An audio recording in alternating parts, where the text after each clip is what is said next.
What's going on? Brian Carroll here at PowerX Strength HQ, located in beautiful Jacksonville, Florida. You may know me from my powerlifting history and being the first person to squat over 1,300 pounds and my work with Dr. McGill. But for those who don't know, I'm also a McGill certified practitioner. McGill practitioners are well versed in client history intake, back pain assessment, and exercise progressions to beat back pain. From those not back injured who want to take their lifting to the next level, to the client scheduled for back surgery who wants experience from someone who's been there. Here at PRS HQ in North Jacksonville, Florida, I have 2,000 square foot plus with every machine, implement, bar, and tool that you could possibly need, and have 30 years of strength training experience to boot. I conduct virtual and in-person consultations for lifting and see a wide variety of people on a broad age scale dealing with back pain or back injury, from powerlifters to pro ball players to your average weekend warrior. Check out my YouTube channel, Brian Carroll 1306, for content covering all things back injury, recovery, strength training, and everything in between.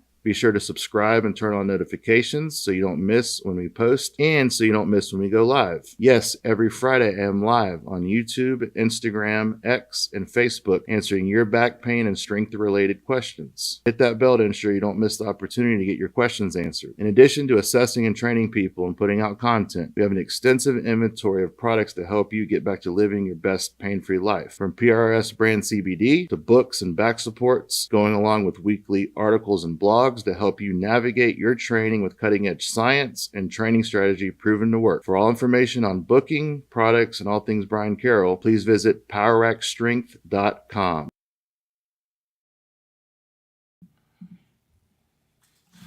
What is going on? Brian Carroll here at powerxstrength.com HQ, coming to you live, spur of the moment. We have not went live in a little bit. We've been busy here, seeing clients, helping people all over the world, all over the country, all over the state, all over the city, beat back pain, become resilient again, tune up their lifts, take their training, their lifting to the next level, so on and so forth. So for those of you out there that have back pain or want to avoid back pain or trying to rebuild again, make sure you go to powerxstrength.com and check out what I do as a McGill certified practitioner. And you can read more about my history, my work with Professor Stuart McGill, and all things Brian Carroll. I've been, how long have I been doing? I've been a certified practitioner for 7 years, and I first met McGill in 2013, as you may have read about in Gift of Injury. That's our co-authored joint book. It actually came out in 2017, so almost 8 years ago, we released Gift of Injury. So that is the book that we rebuilt me and worked me back to being able to bear a load again. And then I got back to lifting and competing, won the Arnold a couple more times. And then eventually in 2020, finished with a 1,306 pound squat, pain and symptom free, and then retired from powerlifting then. So that is what I've been up to the last 13 years. So today we're going to talk about a few different things. Back pain. We have this situation with a quarterback from the LA Rams that he had an RV that he had brought out where they were using basically as a medical tent, basically for him. The word is he has a back issue or he's blown a disc, different reports from different camps. But I'm going to talk a little bit about Matt Stafford and his maybe his injury and what they're doing now, and how back injury is very common, and how, interestingly enough, on the Pat McAfee show, as goofy as he is, he's like, we don't know anything about this back injury. You know, it's kind of mysterious. We don't know if it's like a muscular. You know, everyone defaults to muscular. Is it just a muscle? You know, very rarely is it just a muscle, especially when it's consistent and people are having back spasms and serious pain that's debilitating. Not saying you're not going to tear a muscle, you can't strain a muscle, but most likely it's not coming just from the muscle. It's deeper, literally and figuratively. But McAfee, in all of his wisdom, was like, we don't know what we're dealing with. Is it muscle? Is it bone? Did he hurt a disc? And then he starts going into, we all know people that hurt themselves because they sat in the wrong chair. Then they started making jokes that Matt looked great at the ESPYs and how handsome he looked. So there's no way that he could have hurt himself because he was so handsome at the ESPYs and looking so good.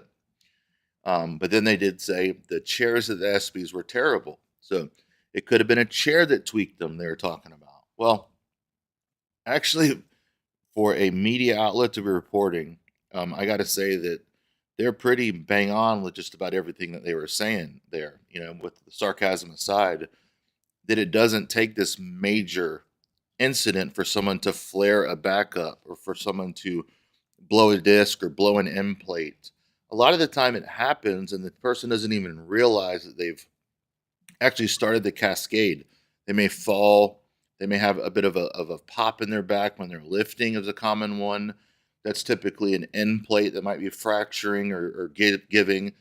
But that's actually the start of the cascade of injury. And then, though they may not feel pain or be symptomatic at the time, the integrity of the spine at that level is compromised. And then they might go and do a heavier lift or might just wake up out of bed one day and not even have any idea that this injury has been sitting there. It's been latent for a while. And then, bam, either the right type of stimuli or the wrong kind, if we're looking at pain as being negative, of course, and then they can't get out of bed, or they can't put 100 pounds on their back anymore. They can't throw, they can't run, they can't jump.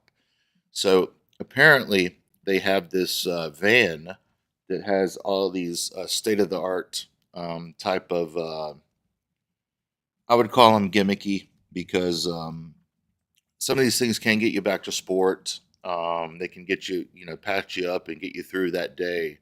But this RV that they have supposedly has ultraviolet, light, red laser.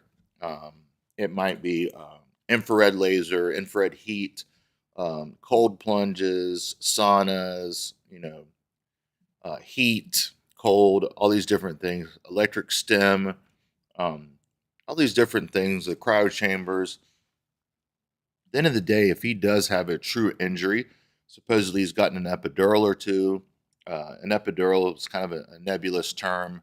That he could have gotten a specific type of injection that can reduce pain and inflammation. It might be a nerve root block, a facet injection, or maybe a spread where they go in and put a spread of corticosteroid, lidocaine, and different types of cocktails to kind of lube up the area and give it a little bit of medicine to calm down.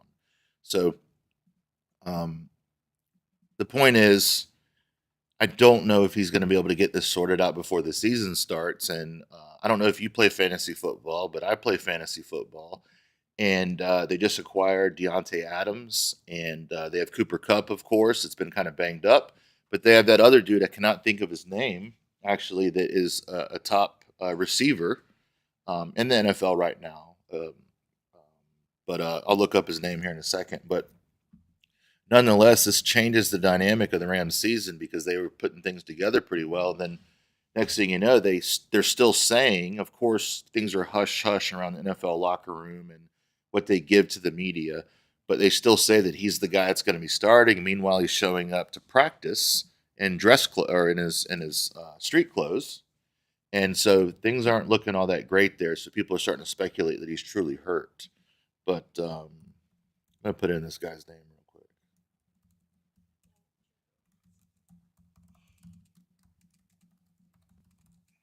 What is it?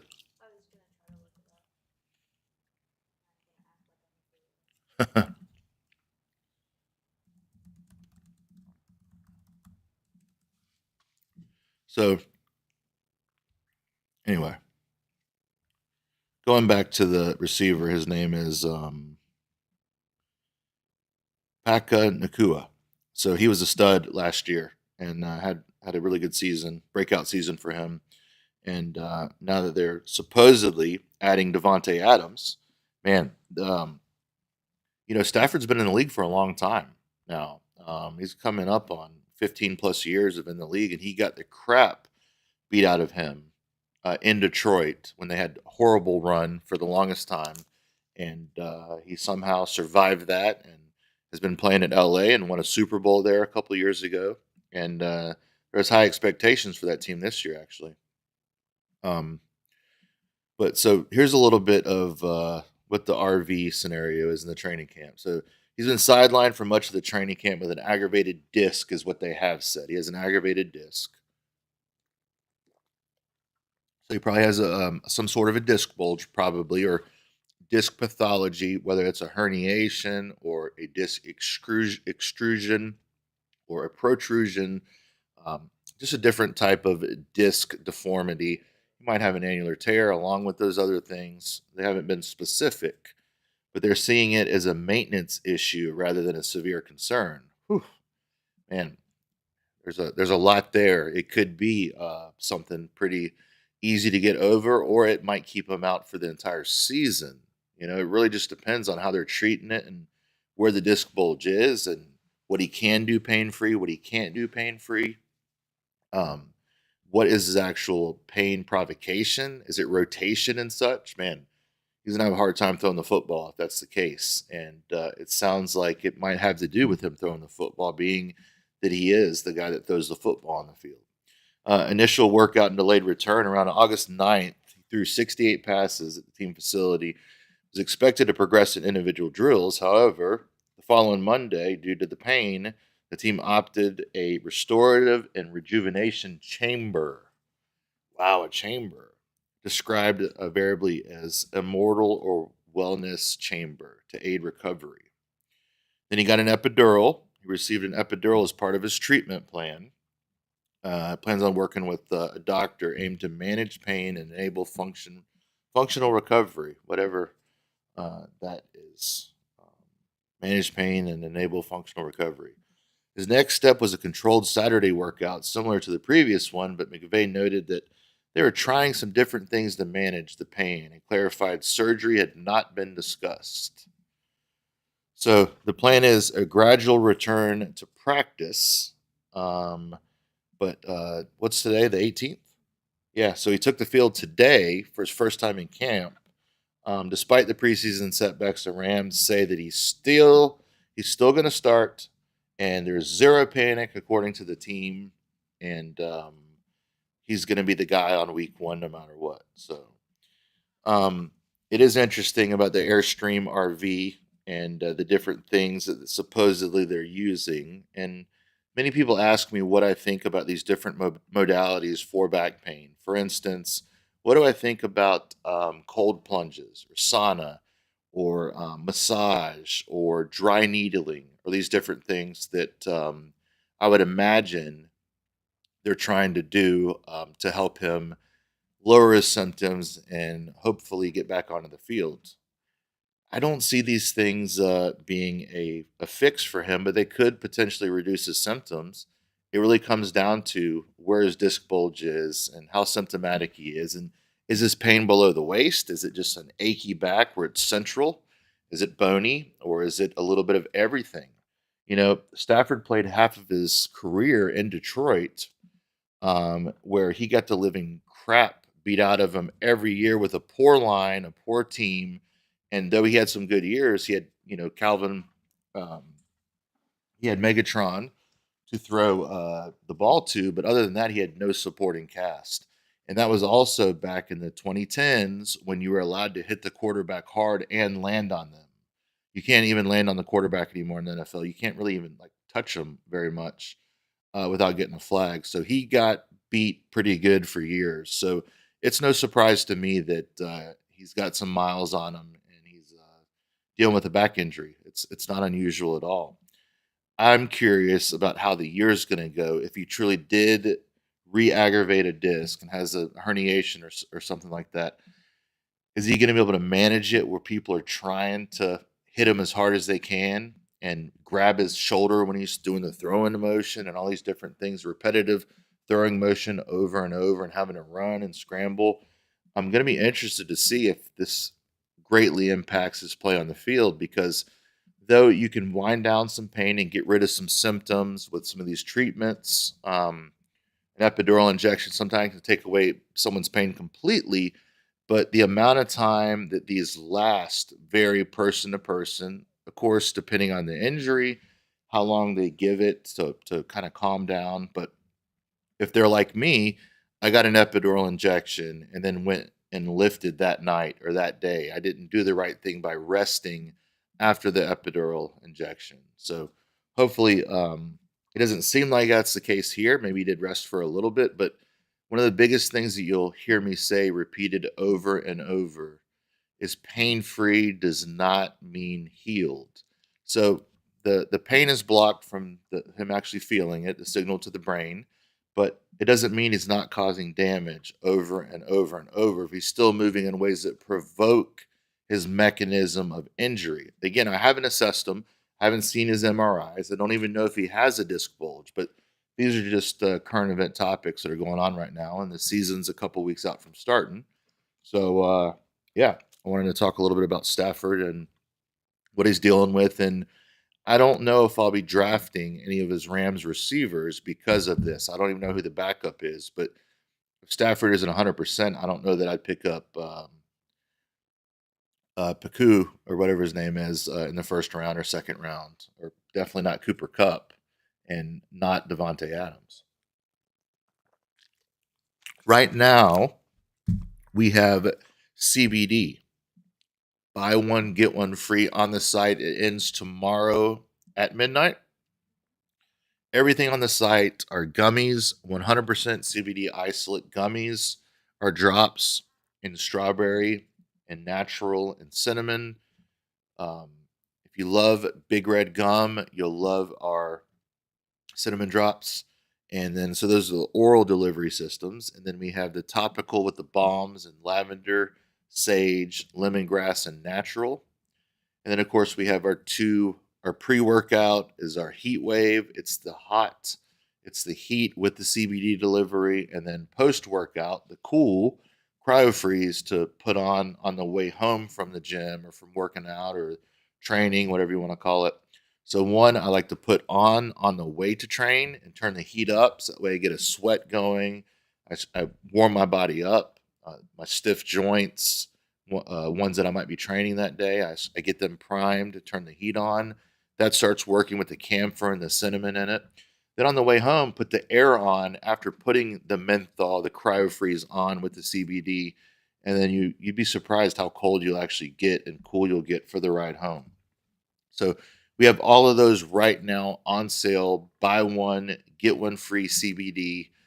100% CBD isolate. You're not going to fail a drug test. And it's all CBD. That's why we don't use full or broad spectrum, because we don't want to be giving you just kind of a blend of different things along with CBD. If you want these other CBG, CBN, whatever it may be, buy those separately, then do your own mixtures of CBD is what I recommend. But don't pay for CBD and pay significantly more money and then realize you're only getting a fraction of actually CBD in it and you're getting a bunch of fillers and mixers. And a lot of the time, they won't even tell you how much CBD is actually in the bottle of full and broad spectrum. They'll just say hemp or cannabinoids or whatever it may be.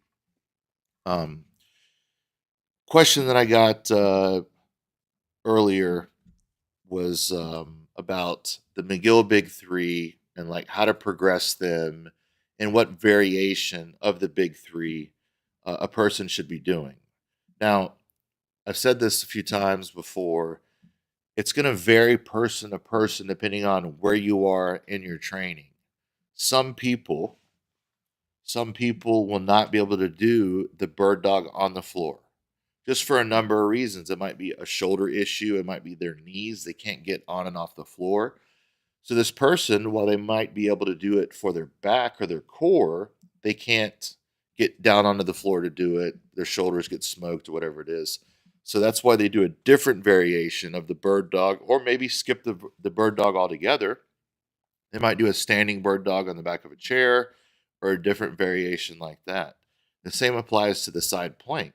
Most people should not go right into the rolling dynamic side plank that you see me do in some of my videos.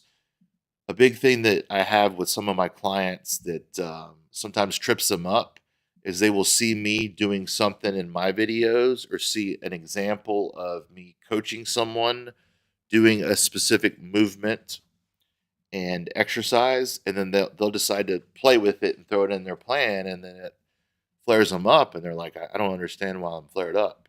And I'll say, well, what have you been doing for the last 6 weeks? And they said, well, I saw your video and I implemented the one-legged morning, or I implemented the back extension hold, or I implemented stir the pot. And that might be appropriate, but for other people, it's too early. It's too much shear, might be too much compression, too much of a flexion moment, too much. It could be a number of things, but that's why you have to be very specific with the type of exercise that you add in, and when you add it in, the dosage, the frequency, the intensity. Because for one person, yeah, they have a disc herniation, but it might be completely different than yours, and they might be in a completely different place in their rehab process where they've wound down their pain significantly. They don't really have pain, and so they're able to start adding in back extension holds and stir the pot, different exercises like that. Whereas you are still kind of in phase one, you're still in pain. You need to be doing the reduced, the abbreviated, the regression of the big three. So you might just need a bird dog on the back of the chair. You might not need to do any core exercises at all and just back off and do virtual surgery. You might want to just do a couple cat camel, and then maybe a couple side planks on the wall, a front plank on the wall, and then just go for a few walks. All these different things are mentioned in Back Mechanic, how to start off, the regressions of the big three, the progressions to the big three. But even some of the most athletic people aren't ready to do a full side bridge. So they go to the reduced variation of the side bridge that's shown in Back Mechanic, where you might do it from a kneeling sideline hip hinge, is the way I refer to it. And you start there and you build some capacity there. So it takes time to build capacity. Back Mechanic Video Enhanced, right here, right here. Highly suggest you get this book. If you even have Back Mechanic, get the Video Enhanced version. It's on sale for $44.95. It actually has Professor McGill walking you through the entire book, as it has a Vimeo code where you log in, and it has a step-by-step taking you through Back Mechanic. Professor McGill is showing you how to do the big three, how to do the assessment, how to do the respite positions. Everything in this book has a video that shadows along with it from Professor McGill. So this book is on sale for $44.95. Highly recommend you get it. If you haven't read Back Mechanic, you should definitely get the book. If you haven't watched the Video Enhanced Back Mechanic, you should definitely get this book, and so you have access to the video. And I promise you, I can't promise you. I almost said I promise you it'll probably. It will probably help you, and you will most likely, I can almost guarantee you that you will learn things that weren't landing before. You see it explained a little bit differently, and then it'll start to make sense for you. So, Video Enhanced Back Mechanic on sale for $44.95. Highly recommend you get that book. Get this book, and it might change your life. So, going back to the best way to go about the big three and the progressions, you start with the least effective dose, and then you progress to the full side plank. You progress to maybe the bird dog. You add more sets and add more reps. Then eventually, maybe you get to a rolling plank. And then, depending on where your capacity is, where your goals are, then you might start doing the rolling plank daily and keeping it in. Or that might not be the exercise for you. You might not need to worry about the anti-rotation and the twisting and such. The curl up is another one that gets really messed up, where people bring their head way too high and they end up really flexing their neck, their thoracic spine, and their lumbar spine, when it's going to be very minimal head, shoulder, and neck movement. Just enough to get the abdominals going, pushing out laterally, and then breathing behind the shield, just like we would do with the side plank and the bird dog. But this one is messed up quite a bit, and it's usually due to too much leg movement, too much head movement, and then it ends up provoking the person, or just kind of not working for them, or kind of making them not get better. Sometimes the way that exercises are done are actually preventing the person from getting better. They'd be better off not doing the exercises at all.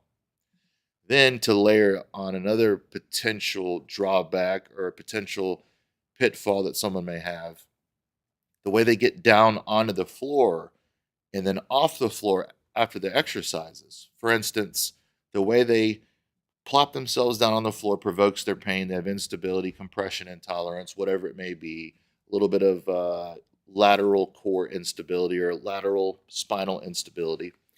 And they throw themselves on the ground and then they stiffen up laterally. And so they've maybe broke even. And then the way they get up off the floor undoes all that good stiffness and those good dollars that they put in their back bank account.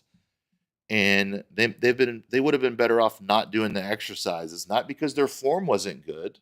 Again, that's another thing that we have to address. And I was talking about the right dose, the right approach of the exercises, and um, the right variant of the exercise is important. And you have to master the form. These aren't difficult exercises, but they're difficult to master. They're simple, doesn't mean that they're easy.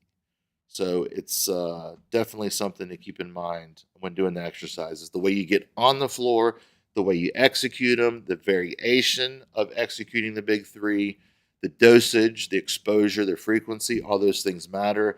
Then how you get back up off the floor, whether you follow that with a tummy lie or whether you're doing virtual surgery. How many walks are you doing a day? All these things matter. And we have a new podcast that went live with McGill this past Friday, Saturday, where it's the whole entire podcast of me asking all things that you want to know to Dr. McGill. So we dropped the link for that. You can watch that as we continue to chop that up into shorts and such in the coming weeks. But we go into length, a pretty deep discussion on the medical system and how it's broken, how, as McGill practitioners, we try to um, bring people together. So the radiologist communicates with the doctor, the back clinician talks to the GP, and everyone's on the same page. Unfortunately, that's why the system is probably not going to get better. Doesn't mean that we can't try to make a difference and help people, but the system itself isn't going to change. And we kind of talk about the system and physical therapists and how most physical therapists fail to do a proper assessment. All doctors fail to do a proper assessment when it comes to back pain. They don't have the time. Physical therapists don't have the time. The client load is too much for them. And so we talk about that. We talk about all things squatting, whether it be a front squat, who should be squatting, the person that's already strong, the person that's trying to put height on their vertical, whether they're playing basketball or volleyball. And we talk about so many different things that you ask me. So I just passed them on to Dr. McGill and asked him these questions about squatting, about the system, about physical therapists, about him going over 100 miles an hour on his sled, on a snowmobile. And so we have a good time doing that. Question. Oh, the CBD, you spend over $150, you get free shipping too. So that ends tomorrow. Buy one, get one free.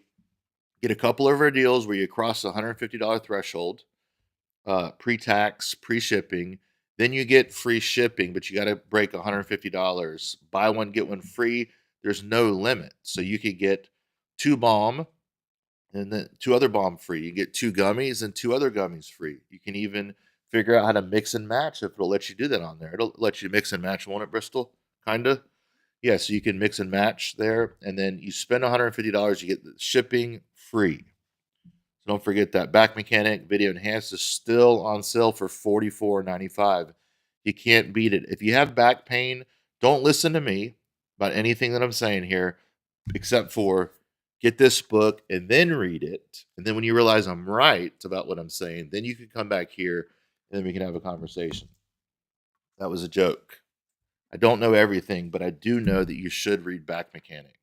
Reading the Back Mechanic is the easiest way to build capacity, to understand, as it says on the cover. It says a step-by-step McGill method to fix back pain. The secrets to a healthy spine that your doctor isn't telling you. That's pretty much attacked right in the first couple of chapters. Also, for people that are considering surgery, this gives you a checklist of questions to ask your doctor. Are you a surgical candidate? Well, we can tell you a couple things right off the bat. Do you have cauda equina syndrome? Do you have an issue holding or emptying your bladder? Do you have drop foot? Um, do you have a fever at night and severe pubic pain? These are different things that would be a red flag. Is your pain only below your waist, unrelenting in your legs and glutes, and there's nothing you can do to get rid of it? These are all people that might be surgical candidates. Someone that gets crushed in a car accident, they might need a fusion to put themselves back together, their pelvis and their sacrum and their spine. That may be crushed. They have no choice. We're talking about the people that have cumulative trauma. Most of you out there that have cumulative damage to your spine and to your hips, specifically your lumbar spine and your thoracic spine, generally a surgery is not going to be the best route for you. Now, there's going to be exceptions to this, but if you can have time where you do have pain-free periods or symptoms are reduced, you're not likely going to have a good outcome with surgery. So that is one key thing that we look at. But there are some people out there that only have radiating symptoms, and surgery is going to be the right call for them. But generally, if the person has back pain and radiating symptoms, the microdiscectomy or whatever procedure along with that, laminotomy, laminectomy, their back pain will not likely go away, but their radiating symptoms can go away and likely will go away if they have the right level targeted. But here's the key point. There's a lot of the time, significantly, there are more than one pain generator. Significant amount of MRs that I see, there's more than one pain generator. The assessments I do, there's more than one pain generator. So the surgeon has to prove that they're going to go in there and be able to cut out your pain. That's at least what they'd have to do to me if they were to operate on me. You have to show me how you're going to go in and fix me with your scalpel and your machinery and your scope and everything. How are you going to fix my back? And if it's a cumulative injury on multiple levels, they're not going to go in on every level and snip your disc and give you a little bone shave there, or remove a little bit of bone. Not likely. And so that's why it's best to do the virtual surgery that's listed in Back Mechanic. So those are my thoughts on that. And if I were Matt Stafford, I would be doing a virtual surgery. I'd be taking it easy. I'd be doing some core work. Again, I don't know his injury history, but I'm just speculating that the team has reported that it's a disc injury.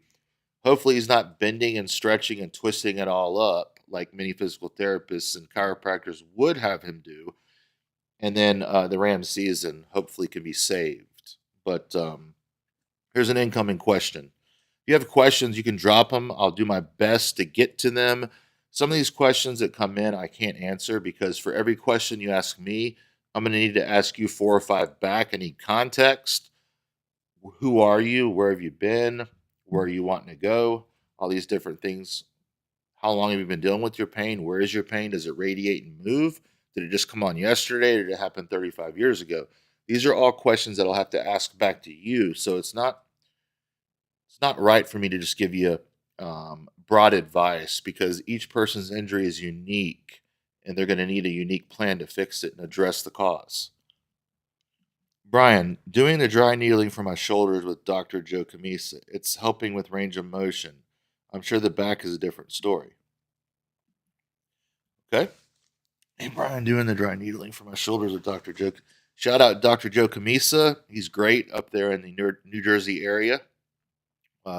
It's helping with range of motion. I'm sure the back is a different story. Who sent that in?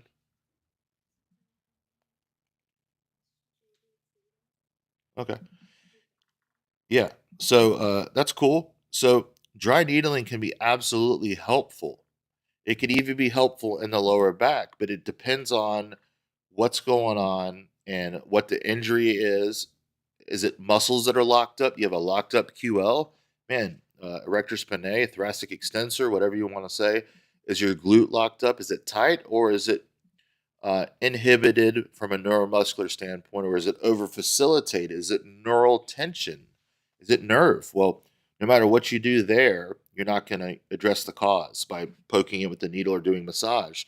But if it is muscles inhibited or whatever it may be, some massage and dry needling can be very helpful, but you got to get down to the root cause at the end of the day. Dry needling and treating the cause of pain together can be very effective. I like dry needling. I've had it done multiple times. I've had all kinds of variations of acupuncture, acupressure. You guys know I'm a big fan of massage and cupping. And these different things can be helpful. And we're not against chiropractic, surgery, epidurals, any type of ESIs. Um, we're not against any of these things, but we're against just overdone surgery, unnecessary stretching, unnecessary injections. That's what we're against. People think that we're just against McKenzie press ups. Never do a McKenzie press up. Well, for some people, a press up's going to be appropriate. The other person might have a loss of disc height and they're going to bang up their facets severely by doing a bunch of press ups. So, dry needling can be super helpful, and Joe knows what he's doing. So, if he's dry needling your shoulders and helping you open up your T spine or whatever it may be, then dry needling can be great. It can also be part of a low back progression program. And Joe knows this stuff with the different techniques that he has, some art therapy and such. All those things can be very helpful. But again, getting down to the root cause when it comes to back pain, that's what the name of the game is. So, dry needling for someone that has a disc herniation, it may or may not affect the symptoms. It might make them worse, especially if they're radiating symptoms. It might make them significantly worse, or it might make them feel a bit better if their back's local and they have an inflamed back and their just muscles are really locked up.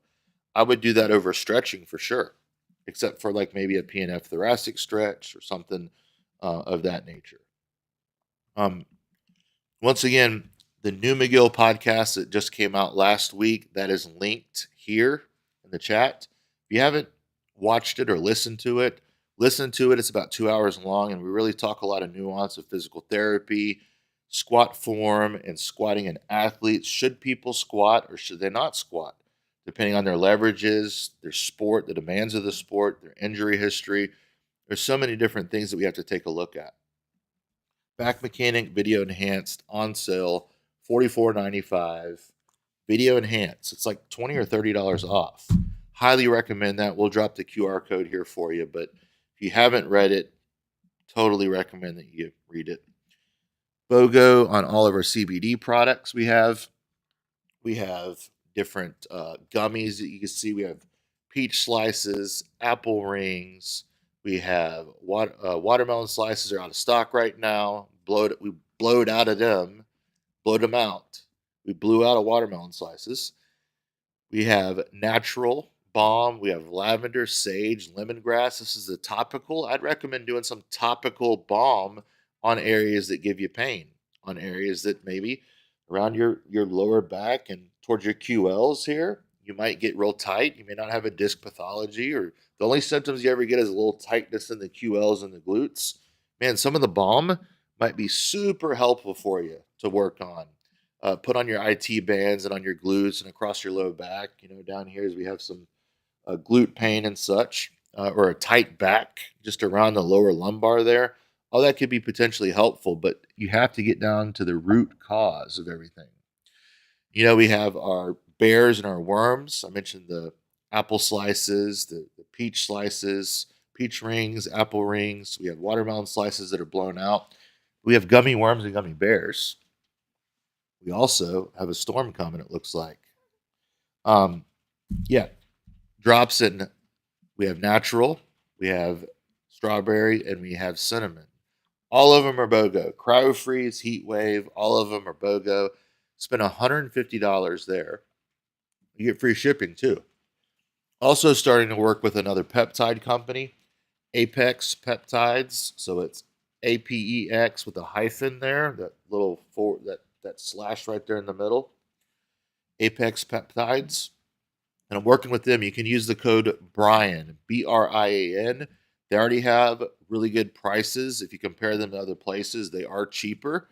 But right now they have a sale going on with BPC 157, TB 500, the copper peptide.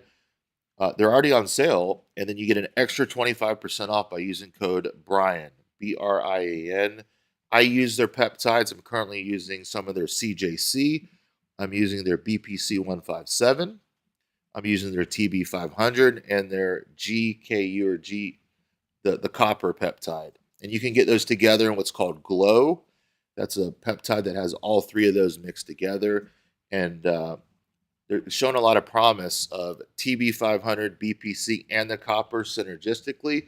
But I can't say for sure how much it will actually help your back pain. It will help tissue repair.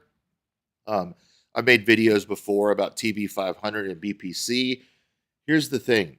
The reason why I tell people that BPC and TB is not very likely to help their back pain is because they're not going to get down to the root cause, and they're just going to take these peptides, these healing peptides that lower inflammation, and they're going to expect it to just heal their back. And I don't think it's going to do that. But could it be part of a healing plan, especially mixed with the copper and some of these other peptides that are coming down the pipe? Sure. But if you don't remove the cause and build the right plan, I don't think these peptides are going to help at all. So there's the caveat. Could they help lower inflammation, help repair tissue? The copper is supposed to help with collagen even more. Yes, it could help speed up recovery. How much? I don't know. But I like the idea of taking them, especially the TB500. It'll help you put on muscle. We're lowering inflammation with all three of those. And then the copper is supposed to be good for your hair, skin, and nails, and helps with collagen synthesis. So all those together, I recommend. But again, research.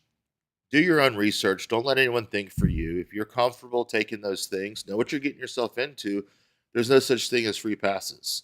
So there's going to be potentially, whether it's post-injury pain, or it costing you money, or the copper hurting, because the copper does hurt a little bit. It burns a bit. You just dilute it down a little bit more.